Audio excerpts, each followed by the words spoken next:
Good afternoon from Saskatoon, Saskatchewan. My name is Alex, and I have the honor of flying in a piece of Canadian aviation history today. A few weeks ago, I was invited by the folks here at the Saskatchewan Aviation Museum to go for a flight with them in none other than an iconic North American Harvard. The North American T-6 Texan, known in British Commonwealth nations as the Harvard, is a two-seater trainer aircraft that was developed in the late 1930s. It provided a hugely critical role in training pilots during World War II, with nearly 20,000 airplanes built for the American and British Commonwealth Air Forces. For the Royal Canadian Air Force, they were used as advanced trainers under the British Commonwealth Air Training Plan, and provided a stepping stone for pilots between lower-powered aircraft and high-performance fighters like the Spitfire. During the war, nearly 2,800 Harvard Mark IIs were built under license in Canada for the RCAF and RAF. With the onset of the Cold War the following decade, a further 270 license-built Harvards joined the RCAF, known as Harvard Mark IVs, which had a modified canopy and greater fuel capacity. That means that, from 1940 to 1955, almost every single American or British Commonwealth pilot would have had some training on these planes, so the impact that the Harvard has had on the entire world as we know it today really can't be understated. Powered by a single Pratt & Whitney R1340 AN1 Wasp air-cooled radial engine with 600 horsepower, the Harvard can reach speeds of up to 300 kilometers an hour. This particular plane is a Harvard Mark IV, a post-war one built in 1952 and registered as Charlie Foxtrot Whiskey X-Ray Yankee. It saw service with the Royal Canadian Air Force from 1952 to 1966 and was based at CFB Penhold near Red Deer, Alberta, as well as CFB Trenton in Ontario. It was eventually sold to a private owner in 1968, and later sold again in the early 80s to a gentleman named Tom Coates, who restored the aircraft, flew, and displayed it until 2006. As one of the founding fathers of the Saskatchewan Aviation Museum, Tom sold the aircraft to them in July of last year, where it's been since, and where you can actually buy some flights in the plane. The museum is home to some genuinely amazing prairie aviation history, and along with the Harvard, you can also buy some rides in a de Havilland Tiger Moth. Along with their static displays and the flying ones, they also have this de Havilland tracker, which just so happened to be doing a maintenance engine run while I was there.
As far as the Harvard goes, I was very much looking forward to hearing it for myself as I climbed into the rear seat. And yes, surprisingly enough, I do actually fit, and looking around the seat, it's like time just froze.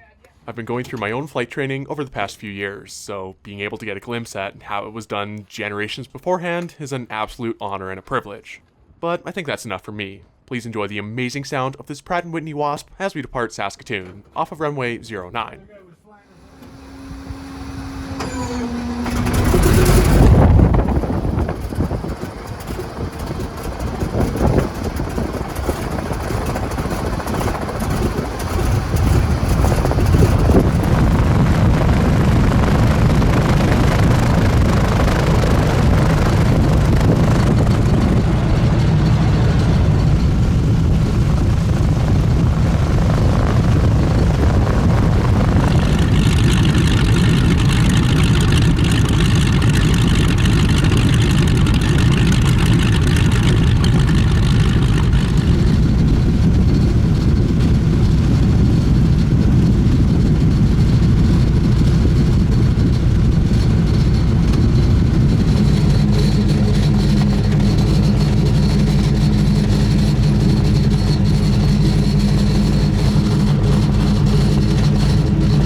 This flight would be a relatively quick one over the city, but having never been to Saskatoon before, and seeing as I drove here all the way from Calgary, I think this was the best possible way to see all of it.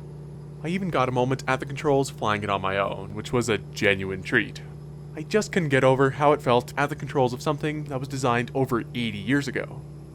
It's just remarkable how solid the airplane feels though, and the controls are pretty heavy. Nothing at all like the 172 I'm used to. My respect to the volunteers who fly and maintain these planes though. I understand it can be tricky to handle on takeoff and landing. But still, this whole experience was just incredible, and topped off with some gorgeous views of downtown Saskatoon and the South Saskatchewan River. I was absolutely loving this. With a quick low approach for some views of Saskatoon's resident F-28s, we were headed back to the airport, and here's our landing on runway 09.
Thank you so much again to the Saskatchewan Aviation Museum for this incredible radial engine-filled day. I can't tell you what an honor it was to ride in the Harvard and learn about just how significant this airplane was. Thank you all for watching, and I will see you next time.